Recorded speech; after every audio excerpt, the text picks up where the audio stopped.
Congress party అడుగుతా ఉన్నా, నీవు గెలిచిన తెలంగాణ ప్రభుత్వం ఏర్పడిన ప్రభుత్వం ఇక్కడ కూడా మిషన్లే ఉన్నాయి. మరి నువ్వు ప్రభుత్వాన్ని నడుపుతున్న కర్ణాటకలో కూడా మిషన్లే ఉన్నాయి. మీరు గెలిచినటువంటి కేరళలో కూడా మిషన్లే ఉన్నాయి.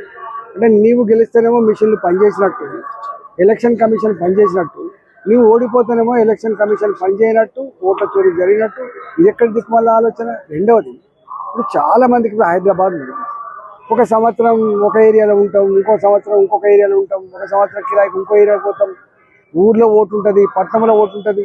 ఇవన్నీ సరిచేయాల్సిన అక్కర రెగ్యులర్గా జరుగుతూనే ఉంటాయి. ఈ ఓట్ల కొత్త నమోదు ప్రోగ్రాం కానీ, ఈ డబుల్ ఉన్న కాడ తీసేసుకునే ప్రోగ్రాం కానీ, ఈ నిరంతరంగా ఎలక్షన్ కమిషన్ చేసే ప్రక్రియ. ఇవాళ నేను ఒకటే కోరుతున్నా, బీహార్లో కూడా అది బార్డర్ మీద ఉన్నటువంటి ప్రాంతం కాబట్టి, బంగ్లాదేశీలు ఇతర ప్రాంతాల వాళ్ళు వచ్చేటువంటి ఏరియా కాబట్టి, ఇవాళ వీళ్ళ ఓట్ల కోసం, సీట్ల కోసం అక్కడ ఇన్ఫిల్ట్రేషన్ అయినటువంటి వాళ్ళకి ఆధార్ కార్డు ఇవ్వడము, లేకపోతే రేషన్ కార్డు ఇవ్వడము, వాళ్ళకి సిటిజన్షిప్ ఇవ్వడం, ఇది ఎంత మేరకు క్షేమం కాదు దేశానికి. ఇవాళ రాజకీయాల కోసం, అధికారం కోసం దేశ భద్రతనే పనంగా పెడతా అంటే ఇది మంచి పద్ధతి కాదు.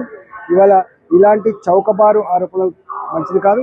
Election commission autonomous body, election supreme court కూడా ఆల్రెడీ జడ్జిమెంట్ ఇచ్చింది. దాని ప్రకారంగా అది నడుస్తూనే ఉంటుంది తప్ప దానికి పార్టీకి ఏం సంబంధం ఉంటుంది, ఈ ప్రభుత్వానికి ఏం సంబంధం ఉంటుంది? ఈ మాత్రం అవగాహన లేకపోతే ఎట్లా? మార్వాడి గో బ్యాక్ అని నేషనల్ ప్రాజెక్ట్ పై కావాలనే బీజేపీ కాంగ్రెస్ చేస్తున్నారు. మాట్లాడదాన్ని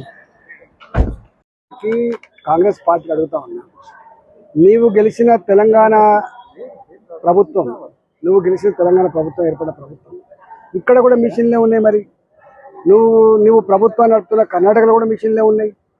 మీరు గెలిచినటువంటి కేరళలో కూడా మిషన్లే ఉన్నాయి.